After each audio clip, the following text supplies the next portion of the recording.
This segment of InventAmerica TV is brought to you by the law offices of R.P. Baraska. RPB law offices have been bringing corporate-level legal expertise to the independent inventor community for more than 20 years. For all your inventing legal needs, trust rpblawoffices.com. Welcome. We want to welcome all of our audience from the HomeTalk USA radio program. I want to welcome all of you. This is the InventAmerica show here on the King's Broadcasting Network. Welcome all of you. And now I'd like to welcome the co-host and my partner in crime, the Inventor Lady herself, Miss Rita Crompton. Miss Rita, great job last week. I'm telling you, you had to fill in for all of us, and you did a great job. And I'm just glad to be back behind the famous Golden Hammer microphone. You know what I mean? I understand. We missed you for sure. All right. But Rita, I guess you want to talk about the importance of leverage. What do you mean by that? The importance of leverage when it comes to inventing? Well, leverage in the inventing realm has got several different pieces. Okay, so, an inventor decides they're going to file their patent pro se. No. It is the registered patent attorney that gives you leverage. They have lifting power at the USPTO. When you get ready and you think, oh, I can do my own prototypes and I can do my own selling. And it's like, no, most inventors can't do their own selling. Selling is an animal unto itself. So you need somebody who's going to do it for you. And that's leverage.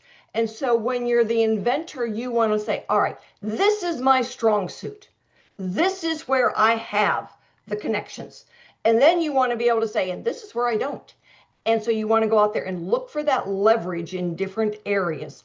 And the leverage is somebody else who's going to do the heavy lifting for you. It's just like, when you've got a big rock you need to move and you need to get a 2x4 or a 4x4 or crowbar to pry it loose and to move it. Same kind of idea where you need somebody that can do the heavy lifting. Yeah, and that makes sense because, wow. And we talked about this in the past, it's very hard for one person to wear all these hats, and what I mean by that, and I use the analogy of me being a general contractor, and it's kind of the same analogy. And basically what I say is this, okay, a contractor can be a great contractor, but a poor businessman. Oh, yeah. Or he can be a great businessman and a poor contractor. But very seldom do you have a great contractor that's a great businessman. Other than the Cajun contractor, they don't exist. You know what I mean? I do. I use this analogy because I mean the same thing. It's hard for one guy that invented the product to try to market the product, to try to sell the product, to try to be, because let's face it, most of inventors are what I call introverts. You got to be an introvert to kind of be an inventor. Very seldom is an inventor an extrovert. Now they are, don't get me wrong. I'm not going to clap, but you know what I mean? It's just hard. And selling, it's extrovert. Selling, it's extrovert. It's just definitely. You know what I mean? Well, when a lot of the inventors I work with who have really good ideas and really good products work in the field where they're inventing because they see a problem. Right. So when they're working and they're an expert in that field, all right, when we've got a lady that's, a nurse in the neonatal care and she invents a product that's a neonatal product, she knows she's not a good salesman. She doesn't want to become a salesman. Her expertise is in nursing and taking care of preemie babies. And she likes it. She wants to stay there. So when we look then at, all right, where's her leverage? A good patent, getting somebody else that's going to make it and sell it and get it out there into the world so that she can actually have an impact in the world. All right. And it's the same thing with Dave, our guest today. He works in the industry that he invented in. And he says, nope, I ain't going to be the seller and I'm not going to want to be the manufacturer, not my area of expertise. But let me tell you what I do know. And that's what he's good at. So, the smart inventors get people to fill in that leverage where they need it. And also, UX every successful company or businessman or CEO, what would they all tell you? The common denominator: I put great people around me, smart people, people that may be in a little bit more expertise than I have. But you have to put fantastic people around you. And then in the future, I do want to maybe do a show with you. Well, how do you hire good people? How do you pay good people? Not what you should pay them, but how you can structure things. Because what happens is, you know, if you have and you can work out an agreement or something, like in some cases when I had my companies and do different things, hey, if I got a guy and I can't afford him, but I know I'll give him a piece of the action. It's just simple as that. There's some options you can do to get good people, you know, that are going to listen to you, to say, if they believe in what you're doing, you understand? Right. If they don't believe what you're doing, they're coming in and they're just going to get this. I mean, there's certain ones you've got to pay. They're going to send you an invoice. The patent attorneys. Yeah. All right. Yeah. You don't want them to be a partner. All right. Nope. They are a service provider and you want to be able to tell them what to do. Yeah. Otherwise, they can really get bossy. And so, you know, then you want the people that can do the leverage in specific areas. And for a lot of inventors, it is in the marketing selling arena, because you bring on somebody that's going to make it and share royalties and pay the inventor. All right. Because it's the licensee that's got the reach. They've already got the contacts. They already know the places to go, whether it's, you know, tools, medical, international, whatever. But for a lot of inventors, when they, you know, we had one gentleman, and because he didn't hire an attorney to read the agreement that he entered into, that was it. Well, that was done. The licensee had all rights to that product, and the inventor got like $1,500 over 10 years. Wow. And the other guy was making all this money. Yeah. So it's like, you know, you got to be careful. Well, I used to sit with you at the trade shows, and I've seen some of the nightmares that even what you're talking about. I know sometimes at a trade show, it's not where you want to talk about it, but it always pops up. You know, how people ask for advice, and this is what happened to me. And I mean, how many times you like shake your head and said, wow, if I could only got you, you know, a little bit before to try to put you in a straight path, because of the blueprint that in the last 3 years on this show that we set that a real nice blueprint for people to follow, and just follow it. Yeah, you know? I get people say, well, where were you 5 years ago? It's like, right here. I've been doing this 20 years. All you had to do was Google to find me. But, you know, they come up with those invention promotion companies. And I had a lady last night, well, what about going here? It's like their collective industry success rate is less than 1%. Is that who you want to pay 10 grand to go to market? Well, no, not exactly. It's like, don't go there. You know, this is a slow road and you've got it one step at a time. Yeah. And then it's like all of a sudden we've got these one guys that are getting ready to sign a deal. And it's like 6 months, nothing happens. It's like, all right, we need it today. Get it to us today. We're looking for those CAD drawings. And they go, okay, you're going to have them this afternoon. So, you know, it's always funny the way things kind of roll along for inventors, is because when the right door opens, you got to be ready to not just walk through, sprint through.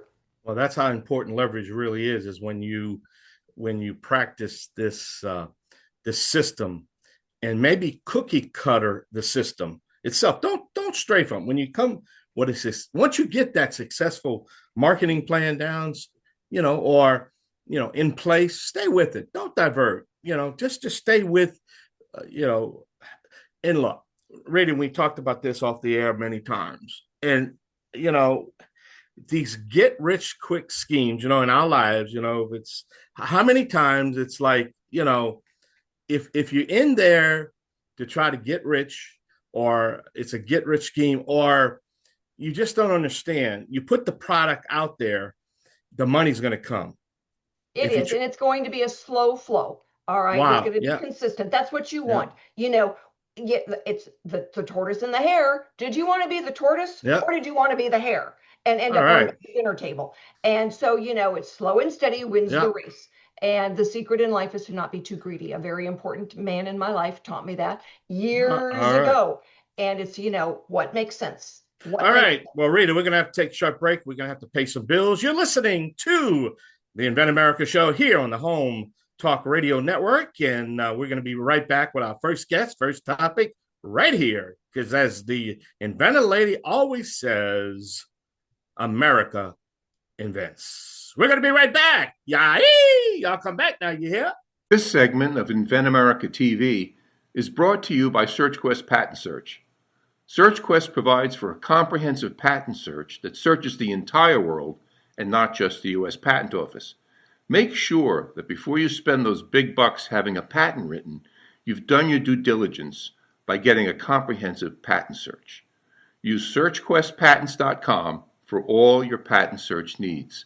They scour the world for you. Welcome back.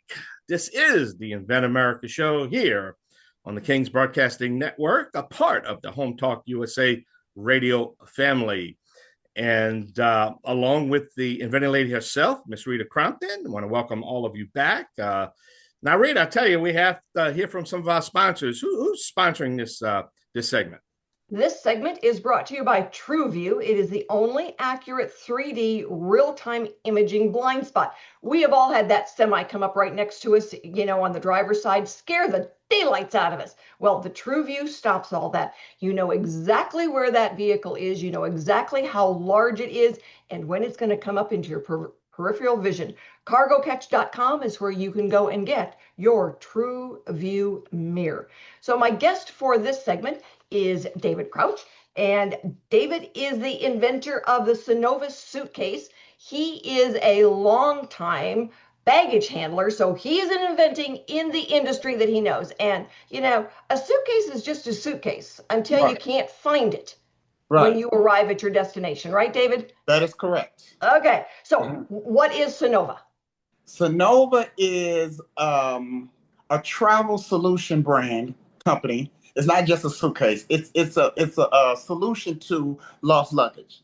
And what Sanova and how I got the idea for the invention was I worked for the airlines for like over 10 years, and I saw a pattern. And the pattern was how baggage got lost and how it got rerouted. And the problem was, what a lot of people don't know and what the airline don't tell you is that it's not so much the negligence of the people that work there, it's the destination tag. And what I found out that when you check bags in and you have that destination tag around the handle, and when they put it through the conveyor belt and then they take it down to get it sorted and all that stuff, that if that tag is compromised, which means if it's wet, cut, ripped, anything, and before they get it to the plane and they scan it and it don't scan, they reroute it to another flight going the same direction. And what happens is if they reroute it to another flight going in the same direction, they do a plane swap, which is the plane they rerouted to, something's wrong with that plane, and then they got to take all the bags off and take it to another plane. So this is how it gets lost. It's not so much just the negligence of the people that work there. So my suitcase has an integrated sleeve on top that where the destination tags goes into the sleeve. And so it protects the tag and it makes it so that the tag is not compromised. So it will automatically get scanned on to the flight. Everybody is institutionalized with the tracking. And the tracking is good, but it's no good if your bag don't land when you land. That's the problem. Well, and you and I've talked about this. If the tag gets, stuck on another suitcase, they don't put it on right. I mean, so many people now are checking themselves in, and if they don't do it right and it gets ripped off, nobody knows where that suitcase goes. Correct. That's all correct. Right. And like you said, it's not the fault of the baggage handler. It comes off and there's no tag there. Now what do you do? Well, That's now correct. it sits on the runway. It gets someplace else. It goes into a lost and found. That's and correct. It's easy to blame the airlines or the baggage handler. Mm-hmm. But it's just the way those suitcases get thrown on the conveyor belt. And then on top of that, Rita, you have to where you pay to get the bag on, $34 to get the bag on, and you're paying not even knowing that it's going to land when you land. So basically, everybody, again, institutionalized, but I got to pay to get it on because you can't stuff everything in a carry-on and put it on with you. It's just impossible. So you got to pay to play, basically, to get that bag on. And then with my luggage, I want to make it sure that if you're going to pay for it, that you're going to see it when you get to the baggage claim. When you get to the baggage. And that's great, but like you said, everybody's the tracking. If the tag is not there to track, correct. Correct. Now what? Correct. Again, it goes Correct. into, the pile of lost suitcases. That is correct. And that's what my suitcase is eliminating. It's eliminating you having to track it and knowing that it's going to be on your flight. Well, the cool thing is that I've seen the suitcase. It's beautiful. Mhm. But it eliminates then that loose tag that can Correct. get caught between suitcases. It can get ripped off, and it's Correct. now it's in there. Yeah, could a suitcase still get misplaced? Well, yeah, it happens. Mother Nature is out there, and she can mess with flights big time. That is true. Facts. The tag is still there, so you can still find it. Correct. Eventually, it will catch you. Correct. That is correct. Yeah. And as long as they have that tag on the handle, which they still do, you're gonna have that problem. Now, the last 5 or 6 years doing my research, you have 30 million bags lost. A lot of it is because of that reason, but a lot of people don't know that. So you got extremely high insurance claims. You got the airline being audited. You lose the integrity of the airline. All this happens at once. It's like a domino effect. So with this in place, and let's say everybody has a Sanova bag. My thing is, once you get it on, you make sure that it gets on your flight. You pretty much don't get audited because you bring the dynamic of the lost bags down to zero almost, pretty much. The only thing that can mess this up is human error, and that's in any situation. Right. But this Sanova bag, I've been doing this for 5 years. I did the research. Even though I worked at the airline, I still had to do an extensive lot of work. I loved your segment earlier because I was listening to it screaming, cheering you on because you were right on the money when you said that. Like, I am real big on leveraging. I stay in my lane. I don't do all the other stuff. I have my hands in it, but there are people that can market it better than I can. There are people that can do licensing deals better than I can. There are people that can do a lot of the other stuff. But as far as the airline part of it, me working for 10 years, I know every facet of the airline and how bags work. Well, we're going to talk some more about that as soon as we get back. So stick with us, everybody. We're going to go and pay some bills. And you know what? If you are out there and you are an inventor and you'd like to be on the radio, give me a call, shoot me an email. And if you've got questions about next steps, by all means, I am happy to put you in touch with those guys who have the leverage. So stick with us, everybody. We will be right back after we go and pay some bills. If you're an inventor or you know an inventor out there who would just like to be able to have a conversation with other inventors, join the Inventors Roundtable. It's free. The meetings are virtual, so you can be anywhere in America and talk to another inventor. And for a lot of folks out there, understanding the process, being able to ask questions, getting good service provider information is critical to the inventing process. So, got questions? Want to join? It's free. InventorsRoundtable.org. And thank you so much for being with us for this segment of Invent America, because America invents. And a big thanks to King Productions, who makes all of this happen, and we are very grateful. So my guest for this segment is David Crouch, and he is a 10-year plus baggage handler, invented a new, not going to get lost because of a bag tag suitcase called Sanova Luggage. And right. Dave, thanks so much for being with us. The airline industry is huge. How do you get, what is your biggest challenge in getting either the airlines to pay attention to what you're doing? Oh yeah, you work for them. So anyway, tell us how that's been working for you. That is a very good question. I think my biggest challenge is getting it licensed and getting it in front of the right people to hear it. Now I deal with 7 people, partners that's just in my collective that's helping me with this.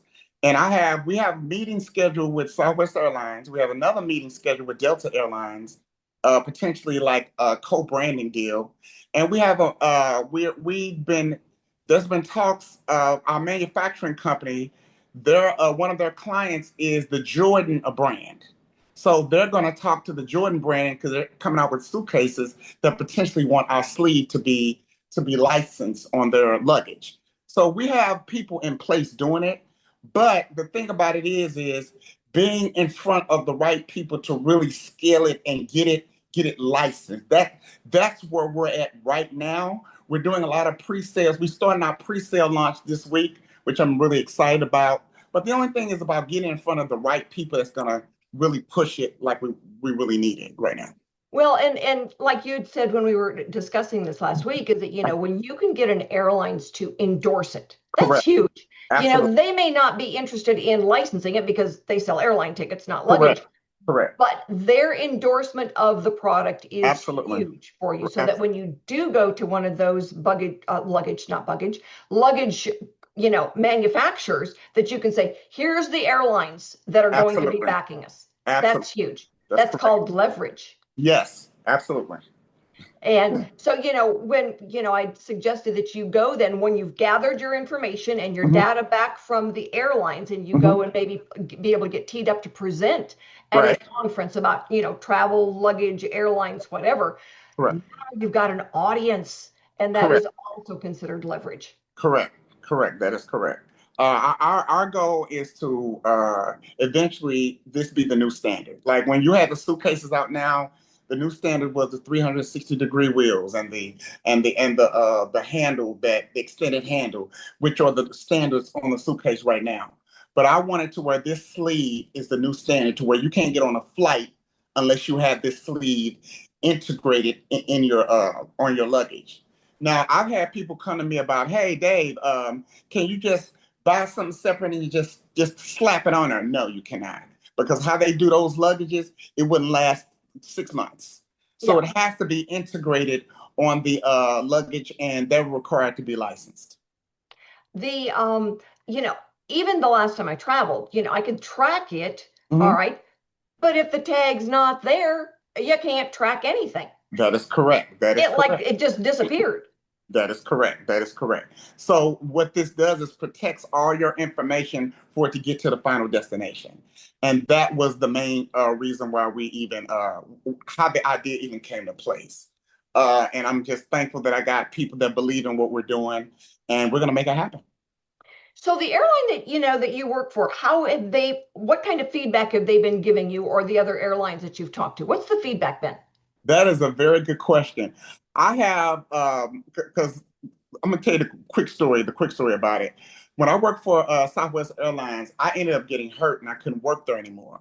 So a lot of the employees that worked there that I was cool with, they've seen the suitcase and they's like, oh my God, this is amazing. And a lot of them really want to endorse it. So I'm getting a lot of good feedback from the workers there. We haven't scheduled a meeting with the executives yet, but I know that because they work there in the field of handling luggage all day, I know the executives are not going to have an issue with it. Well, and part of that is the guys that are doing the work, they don't want to lose the luggage. That is correct. But they're the ones who get blamed for losing the luggage. That is correct. So imagine coming out with something that says, hey, I have something to make it so that you won't lose your luggage. And people are going to try it, at least to see what happens. And then, but once they see the concept and how it's made, and light is brought to this, which I'm one of the first people that's ever brought light to this. Everybody's tripping off the aesthetics of a suitcase, but nobody is worried about it landing when you land. So I am reconditioning people's minds to think about it getting on the flight rather than it being tracked. Because if you're worried about it being tracked, you have the mindset of thinking that it's going to be lost. Oh, absolutely. I was expecting my suitcase to end up in Taiwan. I'm going to Salt Lake City, but there's when it got, the storms. Okay, Mother Nature decided she was going to be cranky, and so they put me on a plane that was going through Dallas instead of Charlotte. But my suitcase was still going through Charlotte. Oh yeah, and then it chased me all the way to Salt Lake. But at least it ended up in Salt Lake City as opposed to Taiwan. Right. And nothing against Taiwan, but I really don't want to be going there to get my bag. Right. And so but I was fortunate because it still had the tag on the bag when it arrived. So all I had to do was go in, show my receipt, and match it up to that one, and the guy goes, "You're good to go." But if it had not been there, if it had been ripped off, the bag would have been in Taiwan, and I would never have seen it again. And you know what, Rita, you lucked out, because there's a lot of people that never be in a situation where they are reconnected with their bags, And now they have a place, I forget where it's at. I don't know if it's in Alabama or some kind of country state, to where if you don't claim it in like a certain amount, like 3 months or so, they sell your bag with everything in it. Oh, I've heard of that. Yeah. Yeah. So this is a true story. This is not fabricated. So my thing is, we want to eliminate that too as well. Oh, yeah. And for some people, they've got things in their bags that they can't take on Absolutely. the airplane. Absolutely. And Absolutely. too big, too heavy, too bulky, whatever. Absolutely. And like you said, you can't take everything on the flight with you. Absolutely. And oh yeah, I'm a girl. I like to take my makeup and I like to take all my stuff in there, but it fits in my bag. Right. And don't tell anybody, but I brought a half a bottle of bourbon home for my husband last time. Couldn't take that on the airlines with me. But put it in a Ziploc bag, take it home. Here, honey, thanks for coming to the airport to get me.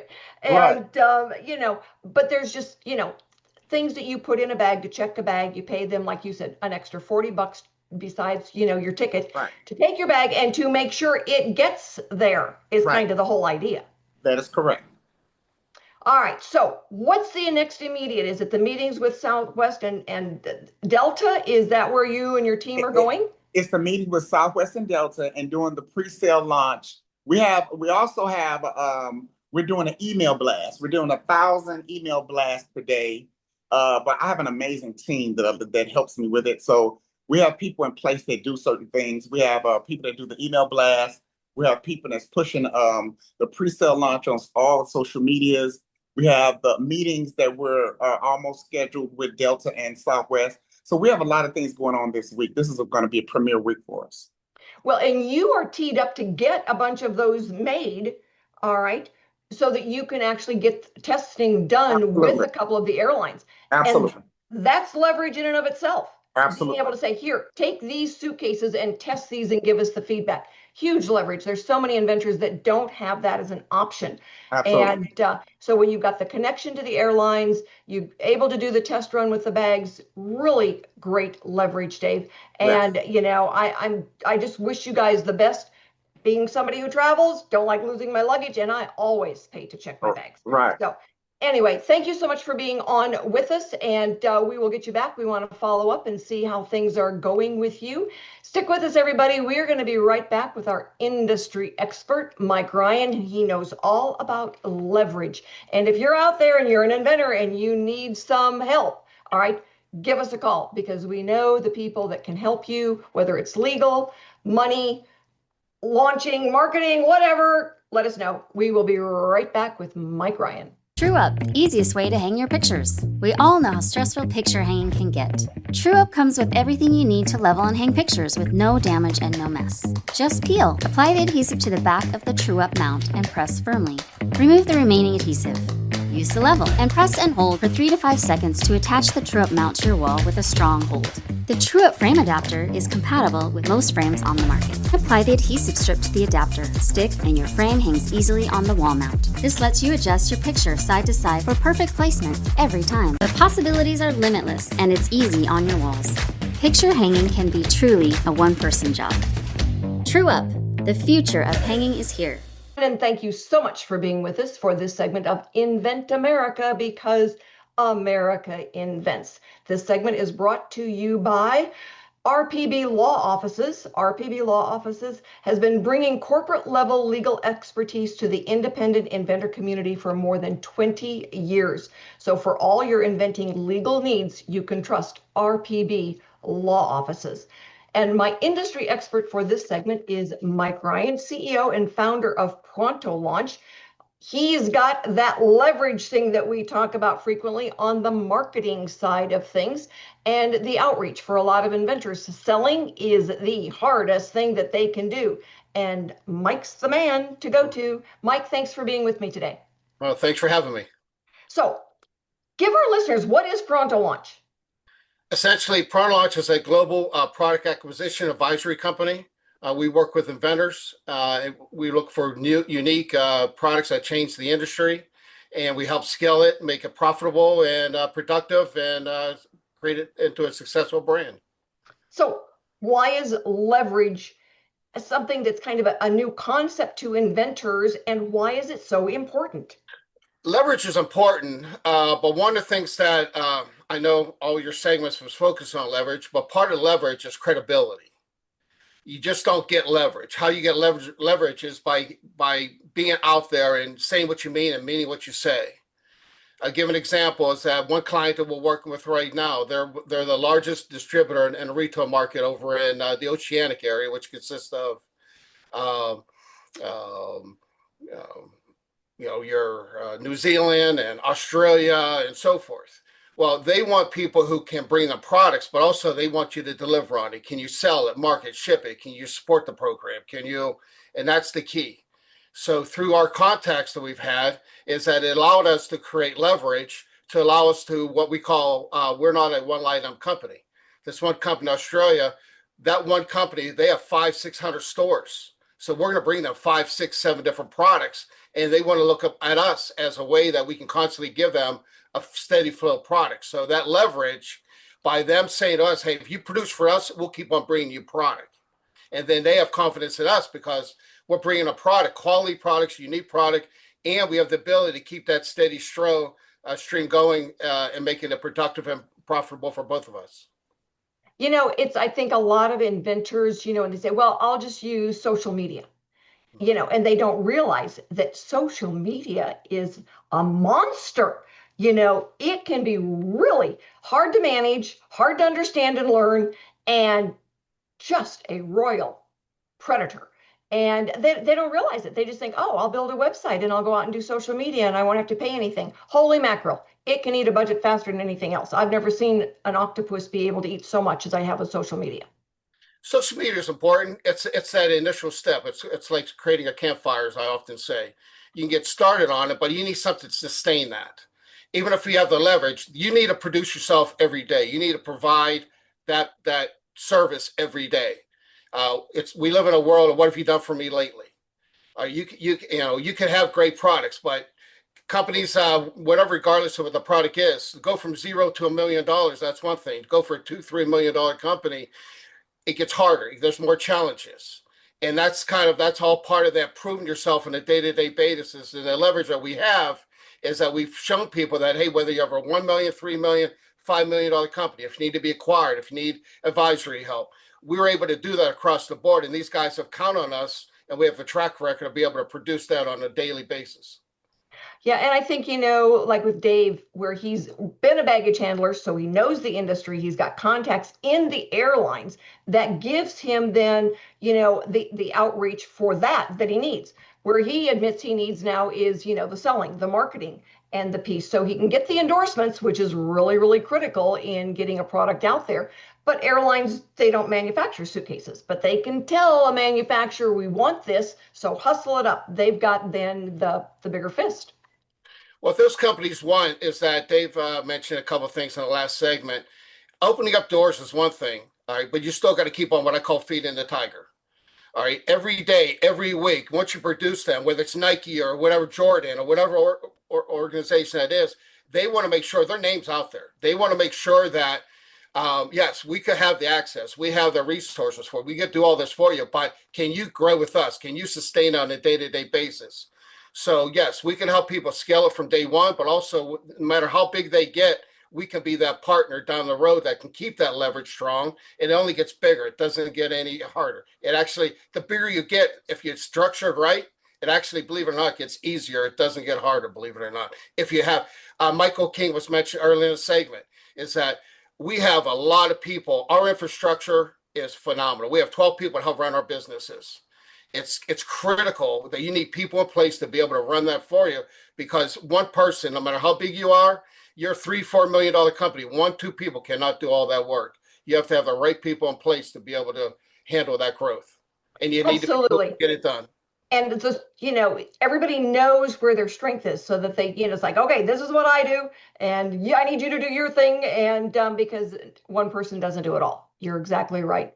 It makes a difference to have a good team and be able to get the things done. So we're glad that, we're able to let people know, let the inventors know that leverage, which is not a word that shows up in an inventor's everyday discussion, what it is and why it's so critical to success. Yeah, it's if you have the right people in place and people know what they're doing, it can be. You don't want to be a company that has a phenomenal product. It doesn't go anywhere because you don't have the right infrastructure. Yeah, You don't want and to be we've seen it. You don't want to be a company that you grow to $1 million. You don't have the infrastructure sustain that business. You Yeah. want to be someone who could be successful year 2, 3, 5 year, whether you're a $1 million or $10 million company. Absolutely. Absolutely. Mike, thanks so much for being on with us to talk about leverage. I'm sure that we will have you back again. Thanks, everyone, for joining us today. We will be back next week with more stories on getting products from mind to market. We will have new inventors and industry experts. So join us and have a wonderful week.